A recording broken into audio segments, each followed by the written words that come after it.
Whoever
you are, we welcome you. Wherever you come from, we welcome you. Whomever you love, we welcome you. Whomever you love, we welcome you.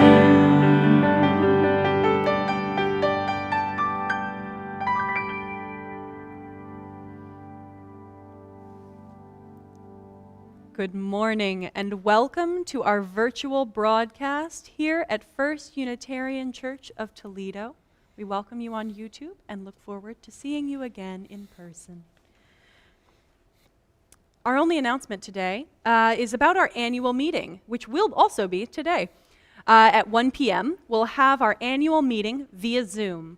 We won't have coffee hour after today's service, but I'm told that you can start connecting to Zoom at 12:30. The connection information will be given in the YouTube description and at coming soon time near the end of service. It was also sent in the UUFYI, and we're making it available in the comments and in our Facebook private group.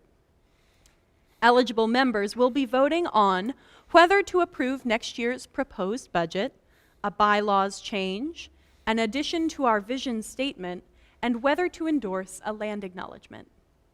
Voting will also be done by the U.S. mail, as it was last year. Members who qualify to vote will receive paper ballots by mail.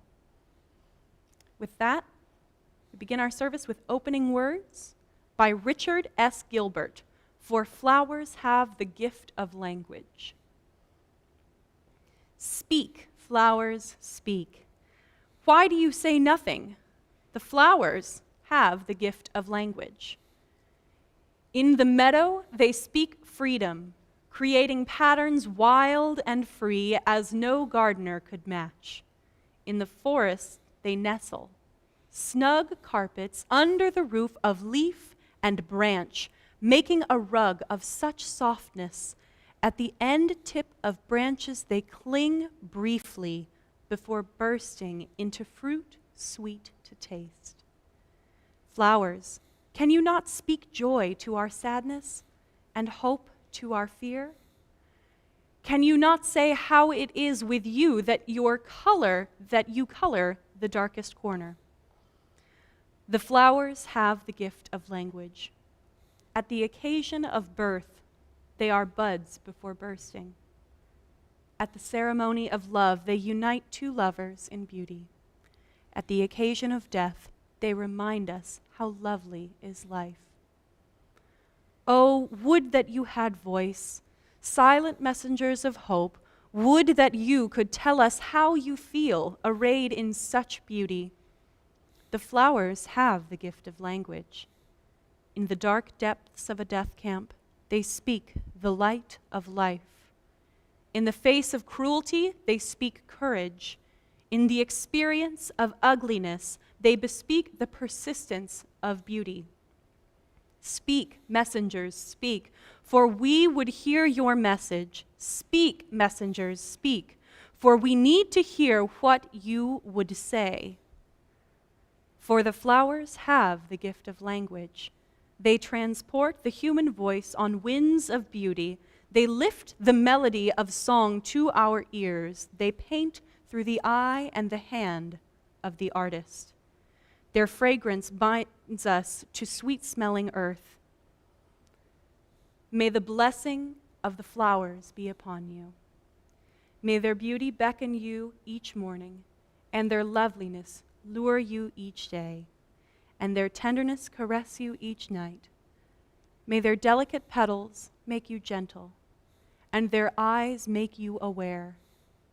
May their stems make you sturdy, and their reaching make you care. As Mickey lights our chalice, these are words by Cassie Premo Steele, Light My Way. Fire of illumination, light my way this day. May I walk in beauty. May beauty surround what I do and what I say. What is closest is not most important. Even bees know when a further flower needs a fill. Help me see my powers of transformation, regeneration, hope, and will. Give me comfort in my questions and guide my chase. Give me vision in the nighttime as I run through trees of faith. And now, please join me in reciting the covenant of our congregation. Love is the doctrine of this church. The quest for truth is its sacrament, and service is its prayer. This is our great covenant, to dwell together in peace, to seek the truth in love, and to help one another. And now it's time for our congregational singing. This is number 63, Spring Has Now Unwrapped the Flowers.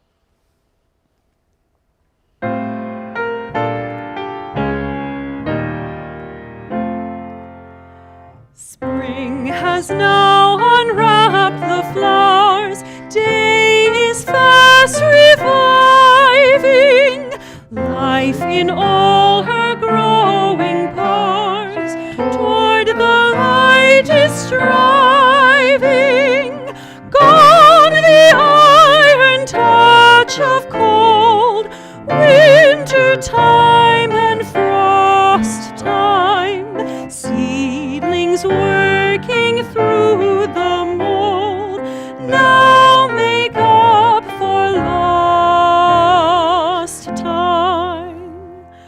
Herb and plant that winter long slumbered at their leisure, now bestirring green and strong, find in growth their pleasure. All the world with beauty fills, gold the green enhancing,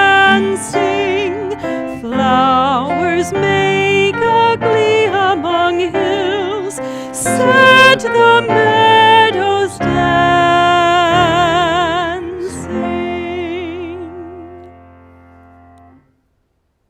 Now it's story time with our interim religious educator, Soroya King, reading Flower Power by Gary Kowalski.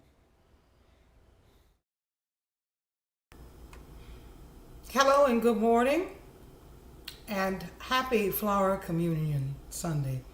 Our story today is called Flower Power by Gary Kowalski.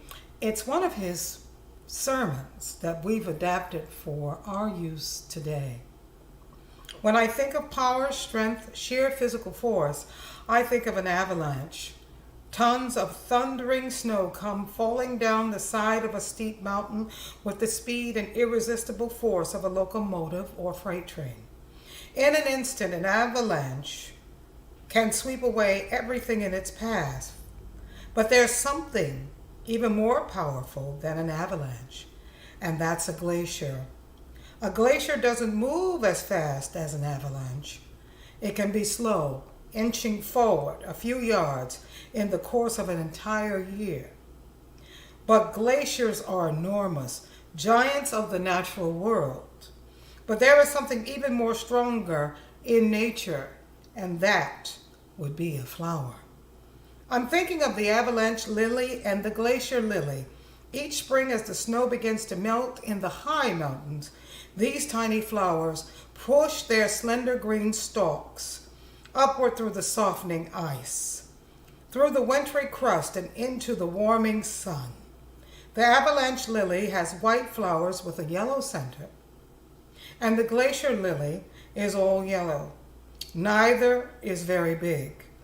Compared to a glacier, they're tiny.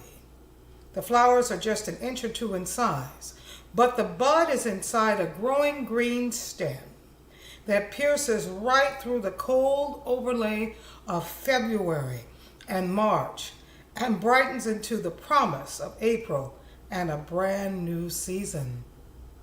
Flowers themselves are newcomers on the earth. In the beginning, millions of years ago, there were no flowers. There were ferns. There were fungi. There were dull, mossy-looking and mossy-colored plants that spread and reproduced by means of spores. But there were no orchids or azaleas, no blossoms of apple or peach or pear, no fields of grass or daisies or brightly colored wildflowers. It was a monotonous world, not only dull in color, but also dull in sense and feeling. For this was the age of the dinosaurs, great hulking lizards who ruled the earth through brute force. They were the giants of the animal kingdom, big and powerful, but dumb, like an avalanche or a glacier. They were no match for flowers. Plants learned how to do a new thing. They learned how to reproduce through seeds. Unlike the spores that preceded them, seeds were actually tiny organisms, embryonic but ready to grow, packaged like meals to go with a built-in store of nutrition. Love appeared in loyalty, and grief and tears and laughter, curiosity and play, all made possible by the blooming plants that had turned the earth into a botanical buffet of rare fragrances and sweet perfumes. It all started with the rise of the angiosperms, which is the name scientists give to flowers or plants that produce seeds and flowers and fruits. The earth took on a whole new look. The ferns were crowded out by all the amazing diversity of life we see today, as bright and angel mentally as the flowers were brilliant in all their purples and yellows and blues and crimsons. No wonder flowers are the symbol of springtime and hope. Jesus spoke of the lilies of the field because he himself was like a flower, almost effortlessly. The beauty of his words and deeds captured the hearts of people who listened and became his disciples. Then there was Norbert Capek, a Unitarian minister, who lived in the last century of the city of Prague. His home and his church were overrun by German soldiers in the years of World War II. He gave his life defying their cruel occupation. Before he died, Norbert Capek influenced thousands of people with the beauty of his words and ideals, including the flower ceremony that he originated symbolizing the light and color and fragrance of many creeds, many cultures, and many races joining together in a bright living bouquet. The flower ceremony continues to be celebrated in this congregation and hundreds of others around the world. A testament to the power of love to withstand hate and to the vision of a tolerant faith which sweeps the world, not by persecution or threats of violence, but by drawing people to its principles with the sweet scent of peace and freedom. So through flowers, we have the assurance that warmth and kindness can pierce through frost of cruelty and indifference, that mercy and decency will blossom, that goodness has deep roots and will prevail. What seems most fragile and perishable is most persistent and enduring. Sisterhood and brotherhood, justice and charity will ultimately prevail. This is the lesson of the lilies, roses, potted plants, and even the dandelions that are flowers of beauty. Just the same teach with every breath of their life and aroma. Happy Sunday. Happy Flower Communion Sunday.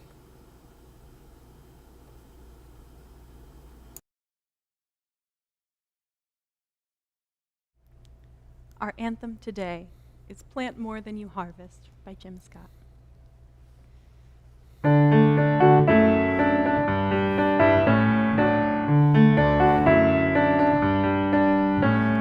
Plant more than you harvest, sun and water, earth and seeds.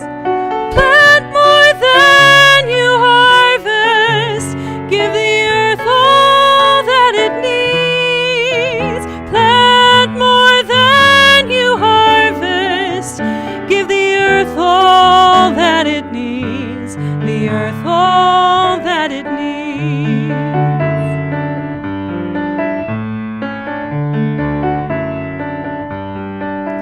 Clear the meadows and the highways, plant stout trees between. Let the forest hold the hillsides, cover the earth with green. Let the forest hold the hillsides, cover the earth with green. Cover the earth with green.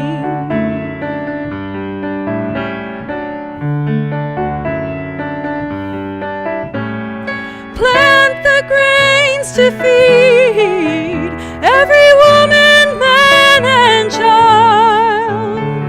Some for all the beasts and birds, and some to just grow wild. Some for all the beasts and birds, and some to just grow wild. Some to just grow wild.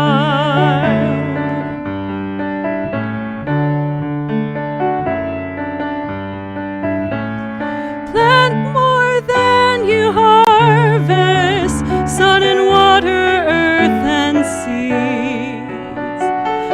Plant more than you harvest, give the earth all that it needs. Plant more than you harvest, give the earth all that it needs. The earth all that it needs.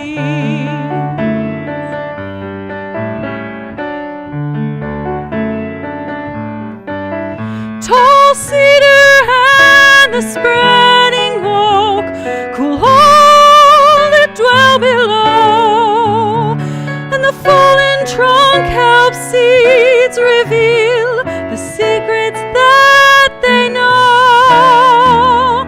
And the fallen trunk helps seeds reveal the secrets that they know. The secrets that they know.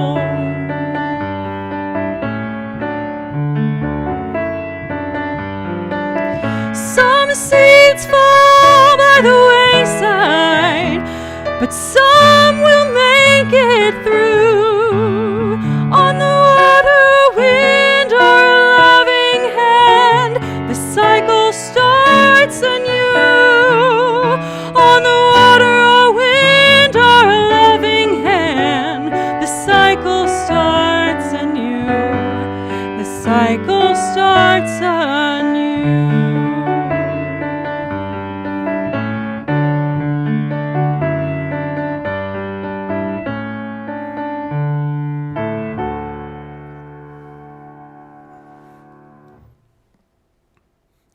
Now, please join me for a time of meditation, contemplation, and prayer.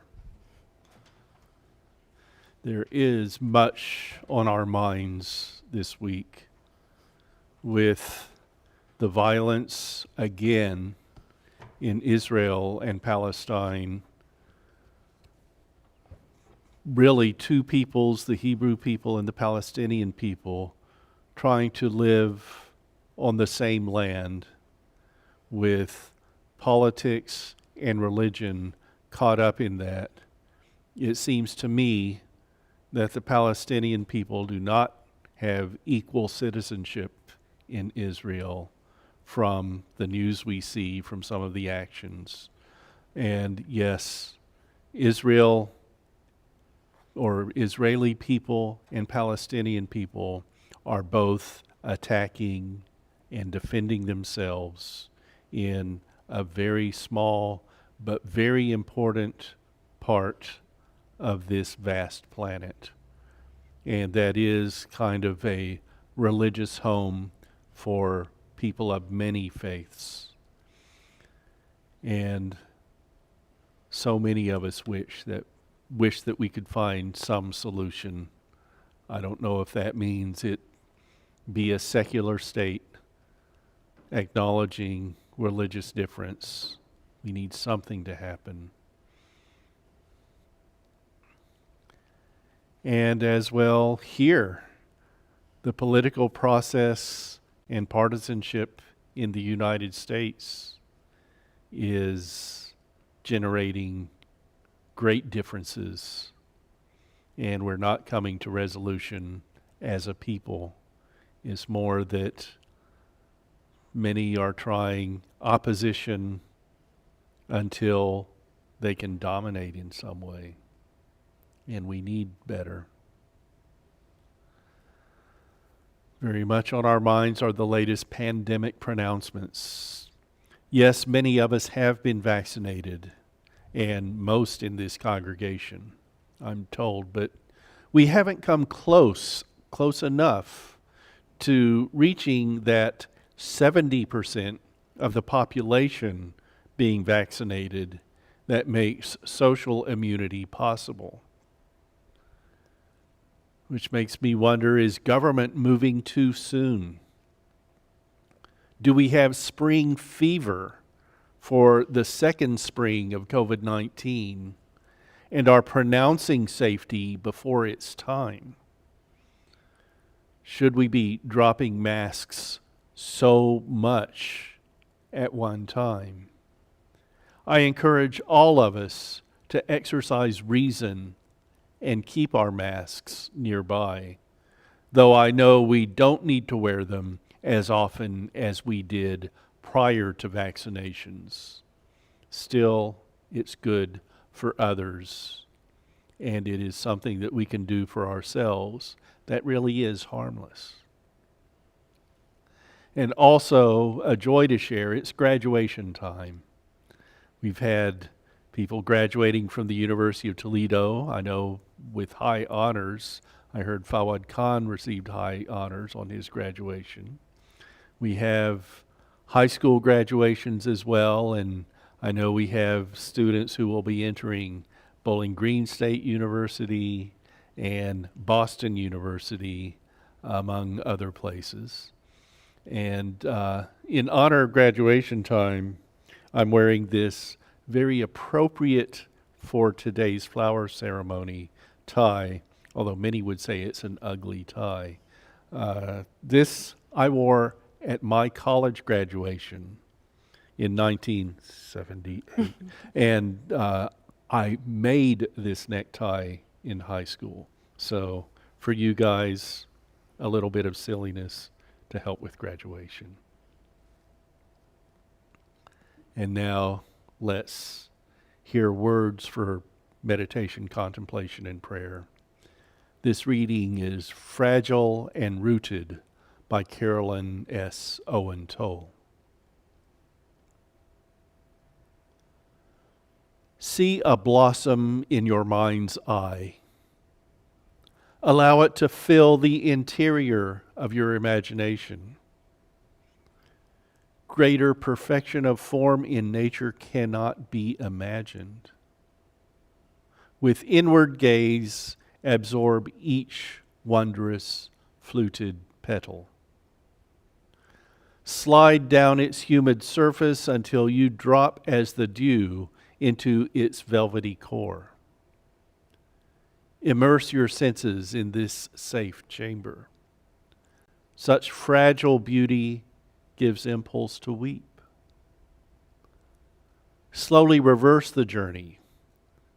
As you ascend the shaft toward wider light, turn your imagination around and around to see its many facets. Stored within is the memory of all flowers. Marvel that this creation, while utterly fragile, yet undaunted, boldly buds forth, turning resolutely toward the sun. We too shimmer with expectation, exuding our own illumination, color, pulse, and scent. Vulnerable, still we venture our lives courageously toward hope and light, at once fragile and rooted. Now let's observe 1 minute of silence.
Spirit of life, come to me, sing in my heart all the strength of compassion.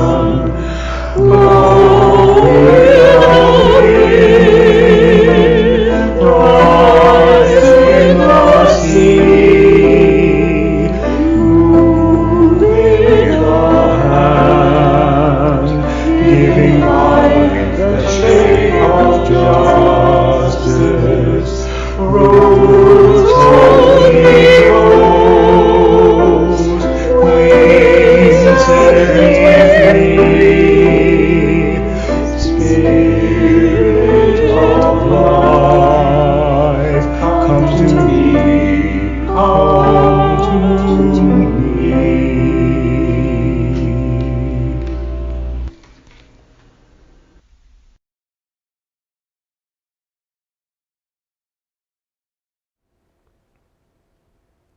Our reading today is from Botany for the Artist by Sarah Simblett. Flowers have evolved to attract pollinators, not humans. We just happen to enjoy them too. Their fascinating shapes, brilliant colors, intricate patterns and intriguing perfumes have evolved over millions of years to ensure that pollen is carried from one flower to another, and that enough flowers are pollinated for plants to set fruit and produce seed. Flowers need a means to transport pollen. Some use wind, so their male and female parts hang out in the breeze. Most, however, use insects, birds, or mammals, and have evolved myriad shapes, patterns, colors, scents, and most importantly, food in the form of nectar, a sweet liquid to entice them. Birds like strong color contrasts and have no sense of smell, so bird-pollinated flowers are usually red and rarely scented, whereas flowers pollinated by moths can be highly scented and are often white, so they are easier to locate by low light. Flowers that open at night may be pollinated by bats, so they are often brown or purplish, smell of mice, and are bucket-shaped to accommodate a bat's head. Bee orchid look like female bees to attract male bees that will pollinate them.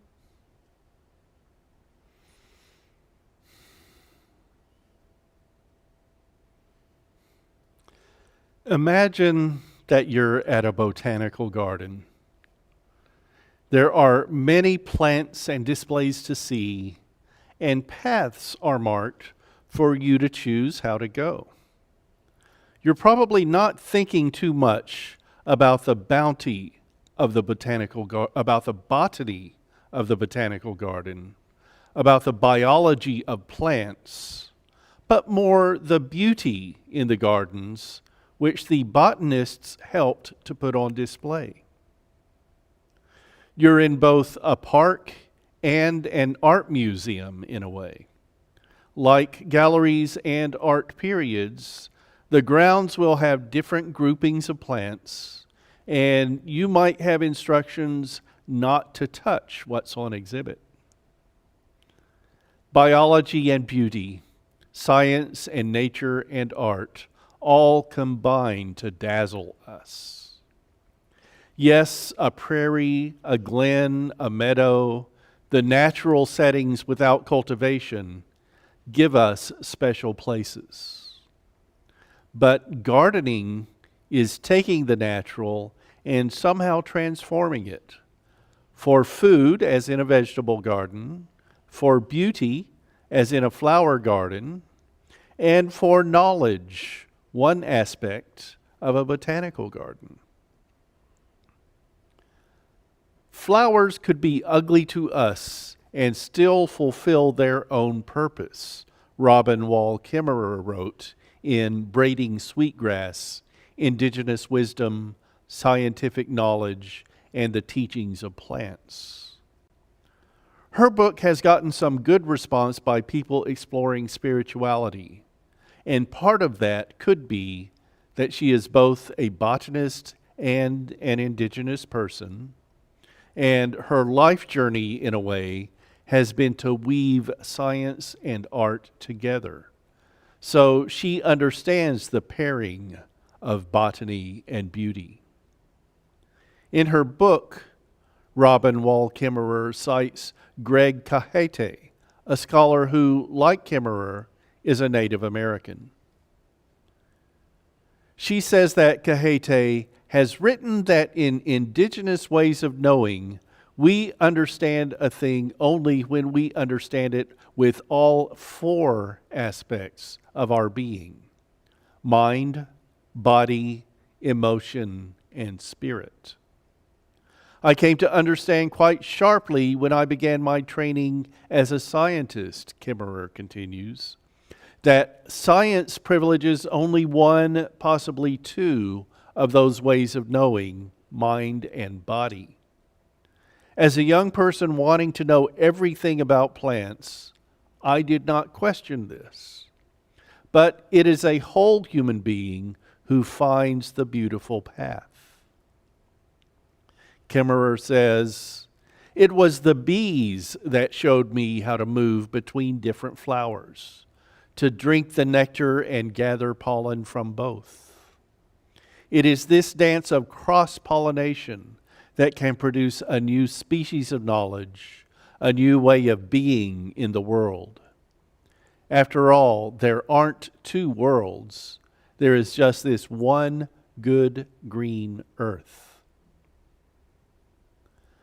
That makes me wonder, how are we people pollinated and cross-pollinated for what blooms in our minds? A selection from Wabenwald Kimmerer's Braiding Sweetgrass plays with a word to give a religious analogy. She wrote, "When botanists go walking the forests and fields looking for plants, we say we are going on a foray. When writers do the same, we should call it a metaphore. And the land is rich in both. We need them both." Scientist and poet Jeffrey Burton Russell writes that, as the sign of a deeper truth, metaphor was close to sacrament, because the vastness and richness of reality cannot be expressed by the overt sense of a statement alone. Perhaps especially in today's liberal religion, metaphor is important. For how are we to put little credence in the supernatural to understand concepts of spirituality, of what some call God, without having metaphor to understand ways of people reasoning in the mystery of life, the universe, and everything? And like Robin Wall Kimmerer does from her position as scientist and artist, through her indigenous perspective, we can have both the ground and the mysticism of foray and metaphore. There is wonder to art, of course, and there is wonder to science and nature, such as by the display of plants, compounds that wonder. You might know Charles Darwin more as a naturalist, but he was also a botanist.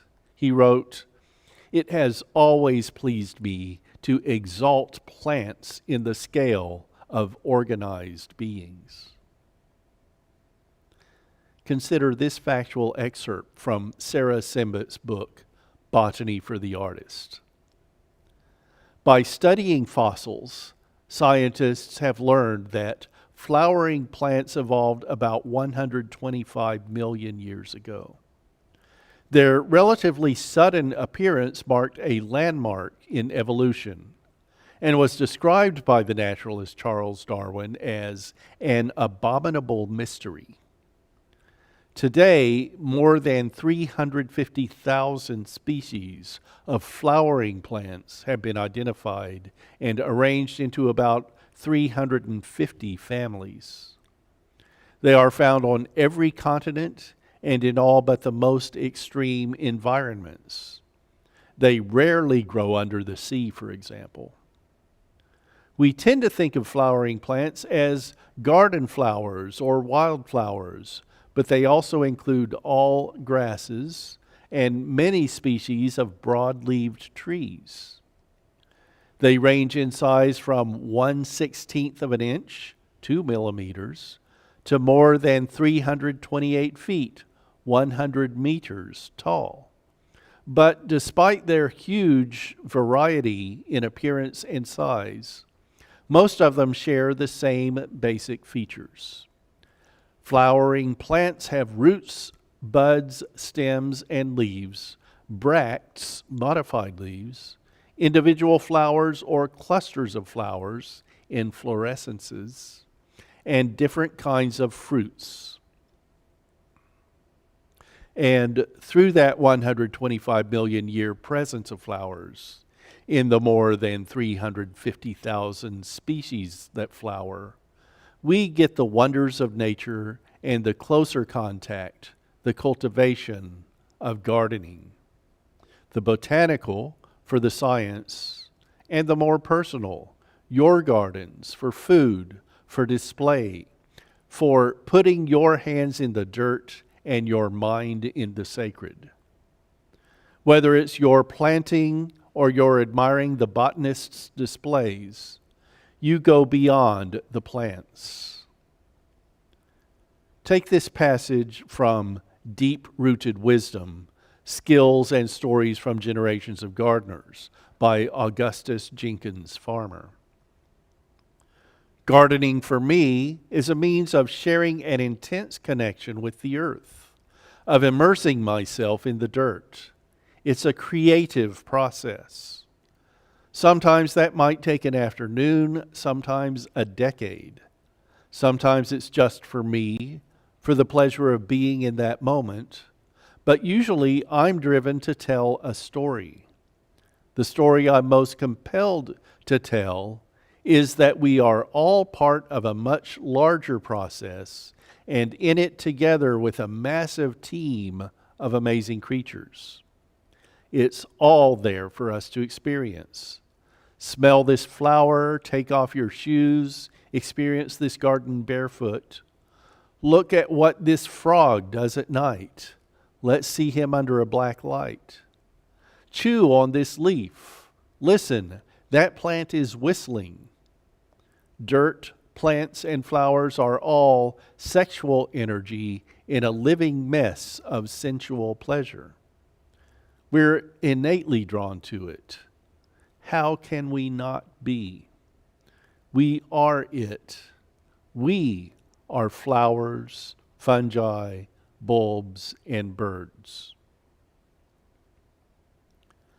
We Toledo Unitarians bring those flowers into our space regularly for display and in our community garden, memorial garden, and generally on the church grounds for greater connection and even to serve others. We bring us, don't we?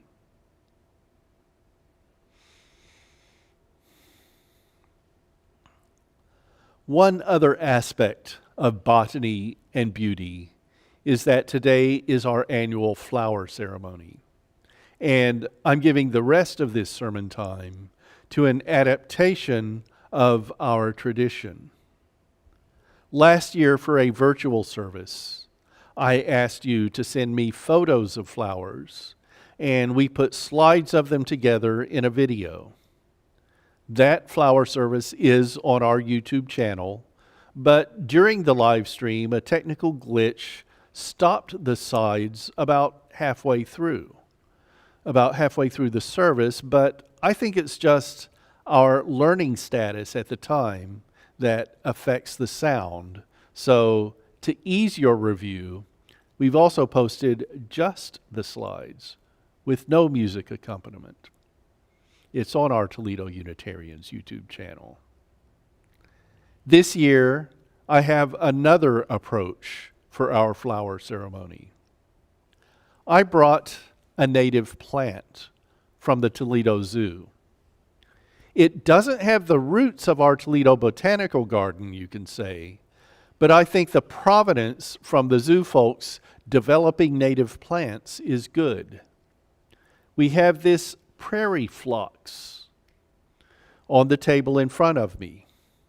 Its scientific name is Phlox pilosa, and it's a wildflower that blooms at this time of year. I hope you've been appreciating it during the service. Later, I'll plant it on the church grounds near the memorial garden. It will either thrive and be a memorial for us from our time of changes because of the coronavirus, or like way too many people who could not survive the disease, this plant could die. Wildflowers, like many people, sometimes do better without interference. This year, this one plant represents all of the flowers we normally would have for our annual flower ceremony. In our archives, I found that First Unitarian Church of Toledo had a Flower Sunday on June 30th, June 20th, 1920, 101 years ago. That order of service says that the hymn was "He Hides Within the Lily," with words by Unitarian minister William Channing Gannett. A very God-oriented song we no longer have in our hymnals. One part of the service was the children's exercise with a basket of flowers. We don't know what the exercise actually was. A skit? The children distributing flowers from a basket to the congregation? Or they're receiving flowers? Oh, and the Reverend Horace Westwood's sermon was titled, "The Brooks Are Singing." That 1920 service precedes Norbert Chopik's developing the flower ceremony that is popular in Unitarian Universalist congregations all over the nation today, in which everyone is asked to bring a flower. They're put into a common vase to represent community, and the people leave with a different flower. Symbolically, it represents that while each flower is unique, each person also is unique. But by sharing, we can all make beauty and change together. The first of Chopik's flower ceremonies was on June 4th, 1923, at his church in Prague, Czechoslovakia. It didn't reach the U.S. until 1940, when Maya Chopik, Norbert Chopik's wife, introduced it in Cambridge, Massachusetts. I'll note that Reverend Chopik, the namesake of our Chopik room in this building, preached at First Unitarian Church of Toledo on May 1st, 1925. I don't know if flowers were part of the service. During World War II, Nazis arrested Norbert Chopik, accusing him of treason against the Reich and listening to foreign radio broadcasts. His daughter was arrested too. He became a political prisoner in a concentration camp. After the war ended, it was learned that he died probably by poison gas. That certainly adds a dimension to the ceremony. Whenever Norbert Chopik conducted his flower communion in Prague, he would say this proverb as he consecrated the flowers. Infinite Spirit of life, we ask thy blessing on these, thy messengers of fellowship and love. May they remind us, amid diversities of knowledge and of gifts, to be one in desire and affection and devotion to thy holy will. May they also remind us of the value of comradeship, of doing and sharing alike. May we cherish friendship as one of thy most precious gifts. May we not let awareness of another's talents discourage us or sully our relationship, but may we realize that whatever we can do, great or small, the efforts of all of us are needed to do thy work in this world. He would also offer this prayer, which I've adapted slightly. In the name of providence, which implants in the seed the future of the flower, and in our hearts the longing for people to live in harmony. In the name of the highest, in whom we move and who makes the mother and father, the brother and sister, lover and loner what they are. In the name of sages and great religious leaders who sacrificed their lives to hasten the coming of the age of mutual respect. Let us renew our resolution, sincerely to be real brothers and sisters, regardless of any kind of bar which estranges us from each other. In this holy resolve, may we be strengthened knowing that we are God's family, that one Spirit, the Spirit of love, unites us, and endeavor for a more perfect and more joyful life. Amen. And not part of the historical ceremony, but relevant, I include this from Chopik that was written later. It is worthwhile to live and fight courageously for sacred ideals. Oh, blow ye evil winds into my body's fire. My soul you'll never unravel. Even though disappointed 1,000 times, or fallen in the fight and everything would worthless seem, I have lived amidst eternity. Be grateful, my soul. My life was worth living.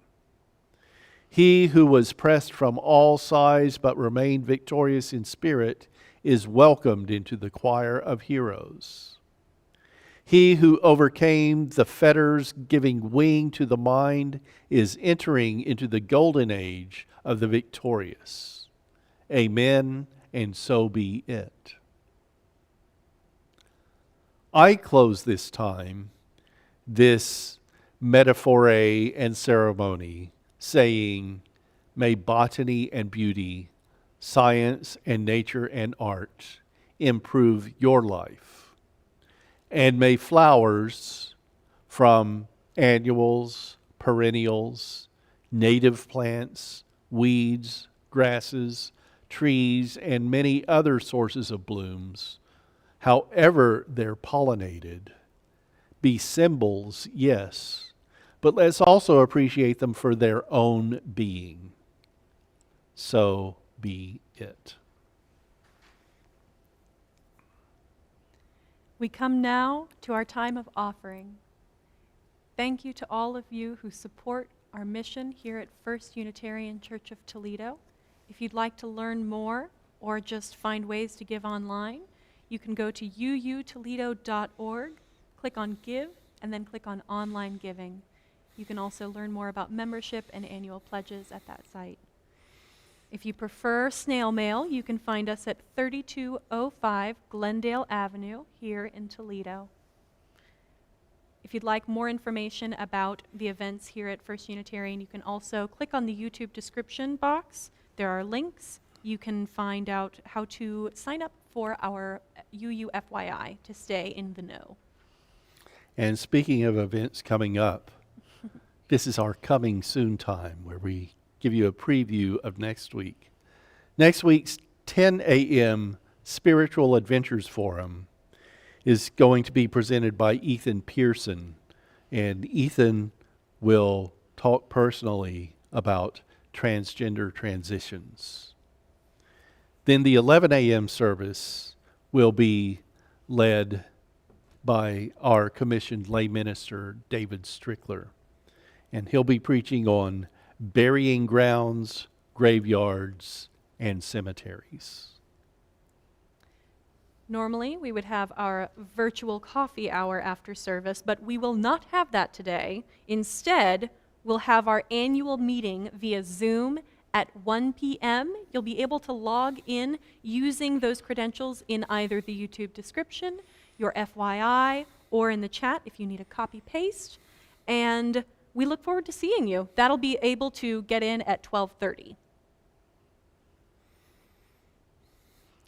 And now, I have these closing words by Amy Zucker Morgenstern, adapted.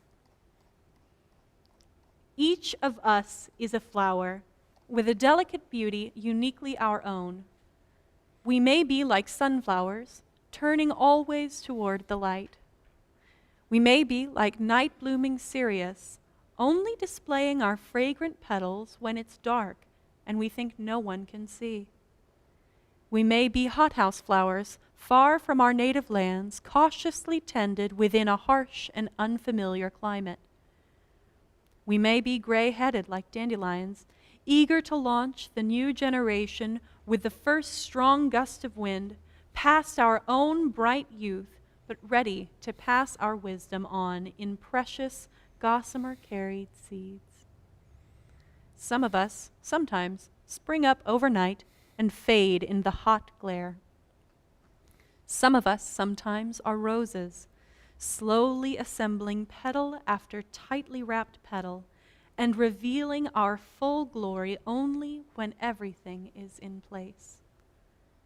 Sometimes we are roadside weeds, loveliness bursting improbably from the dust and debris.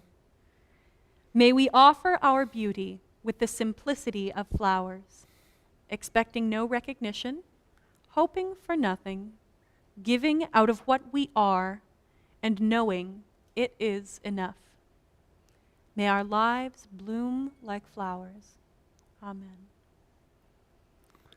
And as we send our flame into the community, but extinguish the chalice, these words are also by Amy Zucker Morgenstern, within the heart of the flower. Within the heart of the flower, the fountain of beauty, within the heart of the community, a fire that warms and dances, within the heart of each of us, a spark of the Spirit of life. Holy, holy, holy.